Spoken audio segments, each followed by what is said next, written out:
Good morning, Fort McMurray with Buffalo and the rest of the world. You've tuned in to the Mac City Morning Show. I am your host, Elliot Pierre. We're going to start today's episode off the same way we start every episode off, with a moment of gratitude. I know you could be doing a million other things with your time, and the fact that you spend it with us truly does mean the world to me, so thank you. On that note, Jason, hit him with the intro.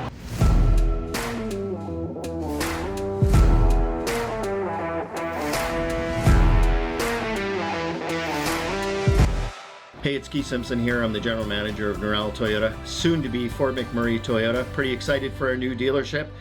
We're here to take care of you. Come on down and be part of our family.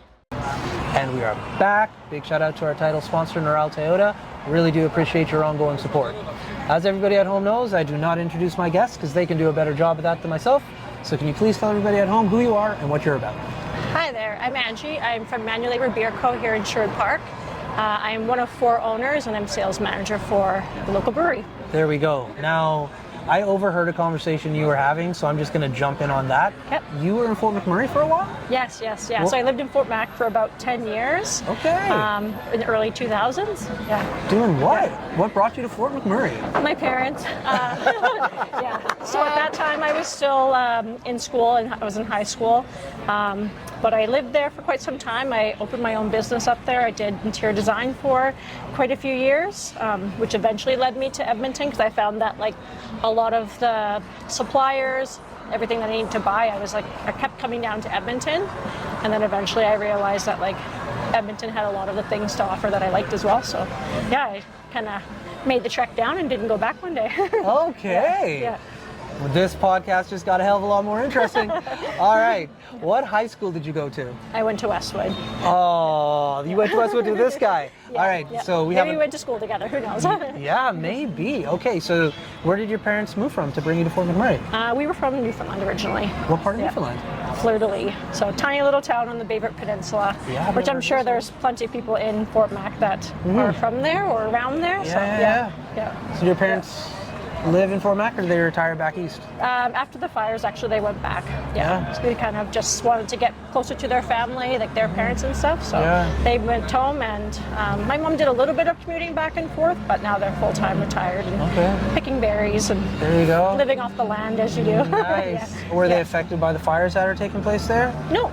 Their house didn't burn. They were actually able to sell it fully furnished to somebody who lost their home. So it was a good feeling to be able to give someone a home with move-in ready, and they can just take what they wish from it. Yeah, sweet. Awesome. Yeah, so nice. You moved down to Edmonton. Yep. I love it. Yeah. But what are you doing now? This has nothing to do with home interior design. No. So let's hear how your path. So how I got into it. Whoop. Okay. So I worked with a company, Gem Cabinets, for about 10 years here. Okay. During the pandemic, I had met a couple of people, Nicole and Richard, who are also owners at the brewery. They were doing a couple projects in their home. We built a really good relation. Halfway through the pandemic, they reached out to see if I would have any interest in doing a commercial job, which ended up being designing a brewery. Turns out I'm very passionate about drinking beer, making beer, selling beer. Yeah. So I helped design the tap room, so I built the tap room with them, and then when the project was done, I wouldn't leave. So I sent him a little email on a personal level, asking if there was ever an opportunity to work in the back. But now, I'm one of the owners there. So that's so cool. Yeah, I wouldn't leave, she said. So I joke that they've adopted me. It's a family-run business. Yeah. We've got 3 generations that are there. That's so cool. And so, where in Edmonton is this located? We're actually in Sherwood Park. So Sherwood Park. Okay. Yeah. But we do tons of work. A lot of my accounts are in the core here. Hoping to start working with Cask and Barrel. But lots of accounts here. We just recently did Taste of Edmonton, different festivals and stuff like that. So although we're in Sherwood Park, we're very involved in the Edmonton craft beer scene as well. Oh, very cool. And so, when I have obviously never seen this place, when you were coming up with the idea in your head of how it looked, can you kind of describe the feel that you were going for? And did it turn out the way you thought it was gonna? Yeah. So the name Manual Labor basically comes from we do everything in-house. They've worked so hard. Everything that could be done without the tickets, we did it all ourselves. So grinding the concrete and laying all the pipes for the draft lines and stuff like that. Building all the walls. Still to this day, we do our own merch. We build our own tap handles. Write our own recipes, obviously. Nicole, she does all of the graphic design for our cans, so everything is made in-house. It's kind of like a labor of love. Nothing's contracted out unless we absolutely have to. That is which so I don't cool. think we contract anything out yet. No. Yeah. That's wild. Yeah. And so how would you describe your beer? Our goal with the beer is to have something for everybody. So the original 4 beers that we had, they kind of remind me in a sense like a Rickard's mix pack. So we've got a brown, a red, a hazy, and a lager. In addition to that, we also added in a cider. So we have a cider license as well. So we do have the goal to have everything for everybody, or to be able to please every palate. Our latest venture, which is not yet released, but we are going to be having a non-alcoholic come out right away. So yeah, we hope to have something for everybody. And then our seasonals, we get a little bit more experimental. So lots of different ciders in there that are fruited, sours, more hazies, and then more maltier versions. Yeah, so you get into your stouts, your porters. Just having fun there. Yeah. Okay.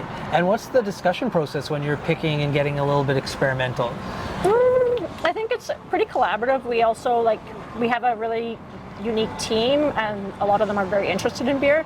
So we have team meets every month, and we kind of pull from them. But I mean, Richard and Ethan, they're very amazing. They are open to hearing what anybody wants, and if they feel that it would work or they could create it, they usually just do it. Yeah. So the whole sour lineup is based off of my creations. Just anything and everything. It's a seasonal, right? So it's here for sometimes it's here for only just 3-4 weeks, and then we're just on to the next project. So really interesting. So it's always changing when you're in there. Yeah. I would say that we've probably released upwards to 50, 55 beers in the last 3 years. So wow. Lots of different stuff going on.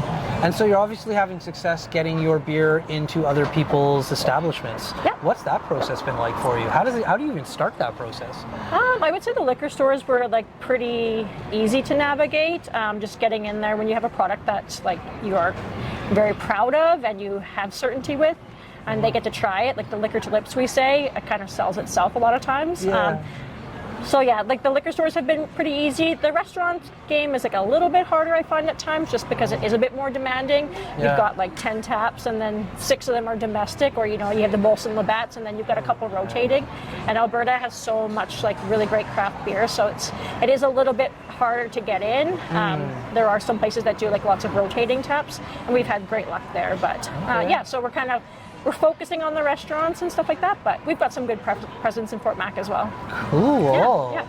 Now you said you did a Taste of Edmonton, so that's a completely different industry now. You're going from liquor stores to restaurants. Now you're big festivals. Yeah. Were you at the booth? Were you handing out the samples? Yeah. So I went there. It was actually cool this year. They split it up to 4 different breweries. So myself, Leduc, Polyrhythm, and Blind Man, that's in Lacombe. So 4 of us did it. We all took a shift of pouring samples and just interacting with people. We went down there and met, they had a nice bar, and it was all local offerings this year, which makes sense because it's Taste of Edmonton, so highlight what's going on here in the city. Really interesting. Yeah. So now this is your whole life. You do it all the time. You can't turn it off. And so, but it's a fun thing to make your living. Yeah. So what do you do when you're not doing this? How are you relaxing? How are you stepping away from what most people would think is a pretty fun job? I sit still on my couch a lot, to be honest with you. I do some hiking and camping, backcountry camping. So I've got a few trips, now that the summer's settling down, I've got a few trips in September coming up. So some summit hiking, rock climbing, but being still, or just away from the buzz of the city, just to kind of recharge.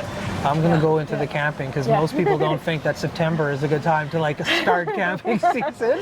So explain what kind of camping you're doing, because that's I'll be in a tent, but are you going on hikes and mountains? Are you overnighting or rock climbing? I do have one backcountry trip coming up. I'll go to Tumbler Ridge, which is also where I grew up. Okay. So I'll go there for a couple of nights. We're just going to hike up to the mountain, stay at a lake, and You grew up in Tumbler Ridge? Yeah, I lived there for 4 or 5 years as well. Sorry for interrupting. You know the Tippies? Maybe. Maybe. I'm not sure. This is a weird day of meeting people that like we kind of know. Yeah. All right. Yeah. Sorry. Continue with your hiking story though. Where are you going? Okay. Tumbler Ridge for one, and then the other ones will be down in Kananaskis. Okay. So yeah, I still kind of stay away from like the really busy like Banff Jasper. I know they've opened up the passes to be free for everyone right now. Yeah. So yeah, I gotta go to a little bit more aggressive hikes.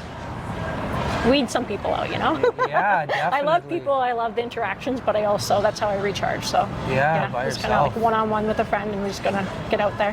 Have you done any out of country mountain climbs? No, I haven't. Maybe.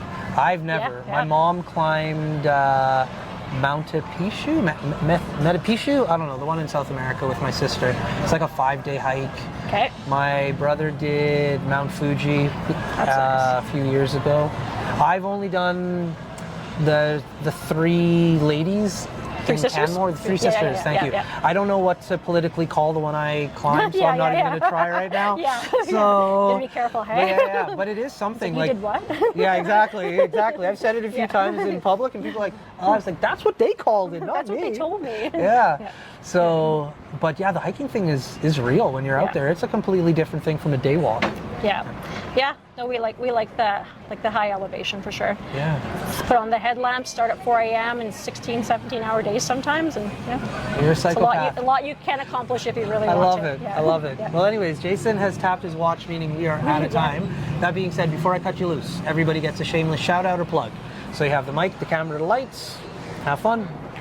Just shout out the company. Anything you want. Like, we've had some wild shout outs on this show, I can tell you that. I'm not great at this. Yeah, I would just shout out manual labor. I think that you guys are like absolutely crushing it. I'm super stoked to be part of the team. There you go. Awesome. Thank you. Well, Fort McMurray with Buffalo, the rest of the world. That's been another episode of the Mac City Morning Show. From the bottom of my heart, thank you very much for tuning in. Big shout out to our title sponsor, Neural Toyota, as well as Carrie from Patchouli Rose and the beautiful people at Coldwell Banker. I hope everybody at home is having a great day, and we'll see you tomorrow. Thank you. Peace. There you go. Hi everyone, it's Carrie with Patchouli Rose here at Thickwood Barbershop. If you're wondering what to get your loved one this season for Valentine's Day, I make an all-natural anti-aging skin serum called Good Skin. It's good for men and women, and it's available for purchase here at the barbershop, downtown at the Corridor Shops and Events, and on my website. Thank you for your support.